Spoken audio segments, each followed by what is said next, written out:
Hey les fans de catch, aujourd'hui on va parler des pronostics pour SummerSlam 2024. Allez, c'est parti. Et on démarre le premier pronostic, Sami Zayn contre Bron Breakker pour le titre intercontinental. Là, ça va être un match retour pour Bron Breakker, puisqu'il avait déjà affronté Sami Zayn, il n'avait pas réussi à le battre.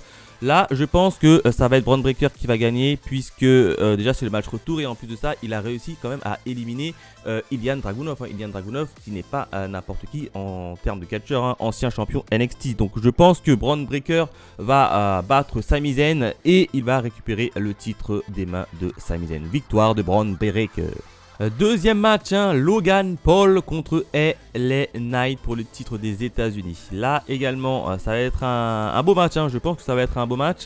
Est-ce que Logan Paul va enfin abandonner son titre pour LA Knight? Moi, je dis oui. Déjà, Logan Paul, il défend pas trop souvent son titre. Il n'est pas très présent pour défendre son titre et ça c'est vraiment dommage. Et de l'autre côté tu as quand même LA Knight qui court après un titre depuis pas mal de temps, depuis qu'il est passé dans le roster principal, et là n'est-il pas temps de lui donner le titre des États-Unis? Moi je dis oui et je pense qu'il va battre Logan Paul. Comme d'habitude, Logan Paul il va se ramener avec l'un de ses amis ou quoi que ce soit, il va essayer de gruger. Évidemment ça va échouer. Je pense même qu'il va faire appel à Santos Escobar pour essayer de venir en aide, mais je pense que ça va échouer et LA Knight va tout simplement remporter son titre qu'il attendait tant. Victoire de LA Knight. Autre match, Bayley contre Nia Jax pour le titre féminin. Et là, ça peut partir très fort, puisque d'un côté, on a la championne en titre, Bayley, qui est toujours là, toujours combattante. De l'autre côté, on a Nia Jax, qui a été construite très forte, et au milieu de tout ça on a bien évidemment Tiffy Time avec sa petite mallette. Donc tu vois là je sais pas comment ça va se passer, mais ça va être très compliqué pour Bayley, puisque d'un côté quand même Bayley dans le dernier épisode de SmackDown, elle s'est fait battre par Nia Jax. Donc là tu te dis Nia Jax logiquement devrait remporter la victoire, mais quand on sait qu'il y a Tiffy Time derrière, est-ce que Tiffy Time va pas en profiter pour jouer sa mallette sur Bayley ou sur Nia Jax? À voir. Alors je crois que sur Bayley, je pense qu'elle va tenter d'utiliser sa mallette sur Bayley, mais bon, est-ce que Nia Jax va la laisser passer et utiliser sa mallette sans rien dire? Je ne pense pas, et je vois pas Tiffy Time utiliser sa manette sur Nia Jax. Donc à voir, à voir avec cette petite mallette. Après le match peut très bien se transformer en match à 3, un peu comme Drew McIntyre où il avait fait dans le dernier pay-per-view, mais je ne pense pas que Tiffy Time fera ça. Je pense qu'elle gardera sa manette pour une meilleure opportunité. Entre Bayley et Nia Jax, qui va gagner? Eh ben, je pense que Bayley va tout simplement conserver son titre. Je vois bien un truc comme ça. Je pense que Nia Jax va la dominer totalement. Mais au dernier moment, il y a Tiffy Time qui va se ramener avec sa mallette. Ça va un peu faire douter Nia Jax. Et évidemment, ça va en profiter pour Bayley qui va conserver son titre. Donc victoire de Bayley. Autre match, Damian Priest contre Gunther pour le titre WWE Heavyweight Championships. Ça va être un gros match. D'un côté on a Damian Priest qui est un peu le leader du Judgment Day, qui est devenu face, et de l'autre côté on a Gunther, l'intenable Gunther, qui veut récupérer ce titre là pour amener un peu le prestige. Là ça va être un match intéressant puisque les deux hommes font à peu près la même taille, le même gabarit. Et ça va être un très beau match. Bon, qui va gagner? Alors personnellement je pense que Damian Priest va conserver son titre, puisque derrière lui il a quand même le Judgment Day qui va à mon avis intervenir. Bon, très clairement on sait très bien que Damian Priest n'aime pas quand ses potes de Judgment Day interviennent pour venir l'aider, mais je pense qu'ils vont venir naturellement l'aider. Alors ça va peut-être foirer,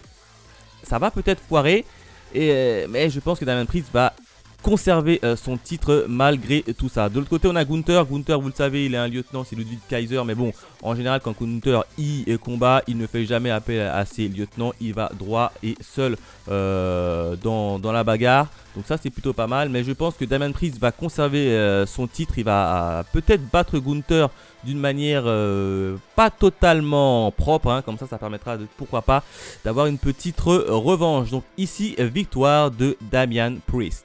Autre match, Cody Rhodes contre Solo Sikoa pour le titre indisputé de la WWE. Là, ça va être un gros match, puisque d'un côté, on a Solo Sikoa qui va venir avec toute sa bande, ça c'est sûr et certain. De l'autre côté, on a Cody Rhodes Est-ce qu'il va venir avec Randy Orton et Kevin Owens qui sont blessés, enfin qui paraissaient blessés dans le dernier épisode de SmackDown? On ne sait pas. Donc là ça va être très compliqué pour Cody Rhodes, sauf si Cody Rhodes il arrive à rallier d'autres personnes avec lui pour venir en aide. Donc ça va être un gros match. Est-ce que Solo Sikoa va récupérer le titre des mains de Cody Rhodes? Moi je dis oui. Allez, je prends un risque, je dis oui. Je dis oui tout simplement parce que comme ça va un peu crédibiliser Solo Sikoa. Et là tu vois il aura vraiment le rôle de chef, de numéro 1, hein, du chef de la table, le chef de la tribu avec le titre sur ses dos. Comme ça permettra pourquoi pas à un certain Roman Reigns de revenir et de demander un match de championnat face à Solo Sikoa. Et comme ça le vainqueur gagne tout, à la fois le titre et le titre de chef de tribu. Donc tu vois, je pense que malheureusement Cody Rhodes va perdre ce match, hein, d'autant plus qu'à chaque fois à SmackDown, Solo Sikoa ressort vainqueur des confrontations Cody Rhodes entre lui et Cody Rhodes. Donc là je pense qu'il est temps malheureusement pour Cody Rhodes de perdre et pour Solo Sikoa de récupérer le titre des mains de Cody Rhodes. Donc victoire de Solo Sikoa. Et oui, il y a plusieurs questions. Est-ce que Roman Reigns va faire son apparition à SummerSlam? Personnellement je ne pense pas. Je pense qu'il est beaucoup trop tôt. On n'a même pas revu encore Jimmy. Il n'y a pas eu de connexion de Jay qui va revenir de l'autre côté du roster. Donc là personnellement je ne vois pas Roman Reigns revenir à SummerSlam pour demander un match directement et confronter Solo Sikoa. Je pense que d'abord Solo Sikoa va récupérer le titre des mains de Cody Rhodes. Ensuite il va se passer quelques jours voire quelques semaines et pourquoi pas par la suite là le retour de Roman Reigns qui viendra récupérer et demander son dû à Solo Sikoa. Donc ici on reste sur mon pronostic de départ, hein, Solo Sikoa vainqueur face à Cody Rhodes. Autre match, hein, Liv Morgan contre Rhea Ripley pour le titre féminin. Là ça va être également un beau match, hein. D'un côté on a Liv Morgan qui est toujours championne, hein, celle qui a blessé Rhea Ripley, et de l'autre on a Rhea Ripley qui est revenue et qui est remontée comme jamais. Est-ce qu'elle va remporter son titre? Ah, difficile, parce qu'on ne sait pas trop si Liv Morgan joue la comédie ou alors elle est vraiment sérieuse, notamment dans les derniers événements qui s'est passé avec les 4 vérités que Dominique lui a dites. Est-ce qu'elle pleurait vraiment ou est-ce qu'elle jouait plutôt la comédie? On ne sait pas trop, donc là tu vois, je ne sais pas comment aborder ce match. Mais honnêtement, si tu mets Rhea Ripley, Liv Morgan sur un ring, je pense que Rhea Ripley gagne assez facilement contre Liv Morgan. Et là, je pense qu'ils vont nous prendre à contre-pied. Je vois bien, moi, Liv Morgan conserver son titre. Hein, tout simplement parce que Dominique va faire son apparition. C'est sûr et certain, à mon avis, il va faire son apparition. Il va vouloir aider Rhea Ripley, sauf que ça va un peu se retourner contre lui. Et par inadvertance, ça va plutôt aider Liv Morgan qui va justement conserver son titre. Comme ça va permettre un peu de relancer la machine. Et je sais pas, ou pourquoi pas, même de voir un peu les secrets, si secrets il y a entre Liv Morgan et Dominique. Voir Finn Balor, parce que certains parlent d'un petit secret entre Liv Morgan et Finn Balor que moi je vois pas trop. Parce que hormis la petite séquence où Finn Balor avait récupéré les clés de chambre d'hôtel de Liv Morgan, il n'y a pas eu trop d'indices que ça. Donc moi je vois pas trop Finn Balor venir jouer autour de Liv Morgan. Bon après il est reconnaissant à Liv Morgan d'avoir permis de gagner les titres par équipe, ça faut pas se le cacher. Mais je sais pas. Donc là, match un peu compliqué à pronostiquer. Mais allez, je vais me lancer. Je veux dire conservation du titre de Liv Morgan. Après une petite intervention de Dominique qui va vouloir aider sa petite mamie. Mais ça va se retourner contre lui. Donc ici, victoire de Liv Morgan. Enfin, le dernier match, je pense que ce sera le main event. CM Punk contre Drew McIntyre avec en arbitre spécial Steph freaking Rollins. On est d'accord que ce match, il est complètement zinzin. C'est le match à ne surtout pas manquer.